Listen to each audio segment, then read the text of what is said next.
पौराणिक कथा के अनुसार जब देवता और असुर समुद्र मंथन कर रहे थे, तो उसमें से सबसे पहले विष निकला। उस विष की ज्वाला से सभी देवता तथा असुर जलने लगे। इस पर सभी ने मिलकर भगवान शिव से प्रार्थना की। उनकी प्रार्थना पर महादेव जी उस विष को पी गए, किंतु उसे कंठ से नीचे नहीं उतरने दिया। उस विष के प्रभाव से शिव जी का कंठ नीला पड़ गया। इसीलिए महादेव जी को नीलकंठ कहते हैं। इसके पश्चात फिर से समुद्र मंथन प्रारंभ हुआ। समुद्र मंथन से एक एक करके कुछ और रत्न निकले, लेकिन मंथन के अंत में भगवान धन्वंतरी अमृत कलश लेकर प्रकट हुए। इस अमृत कलश को असुरों ने छीन लिया, लेकिन देवताओं ने इस अमृत कलश को चुरा लिया। जब असुरों को इस बात का पता चला, तो वह देवताओं से वापस लेने के लिए आपस में लड़ने लगे। तब भगवान विष्णु तत्काल मोहिनी रूप धारण कर असुरों के पास जा पहुंचे।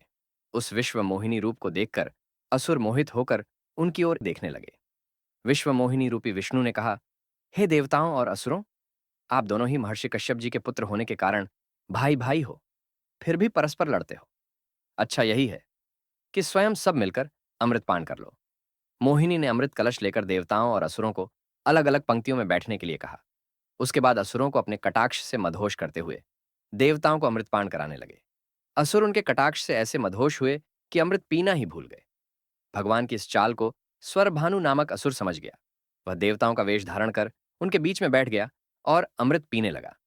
लेकिन सूर्य देव और चंद्रदेव ने उसे पहचान लिया और भगवान विष्णु को इसकी सूचना दी।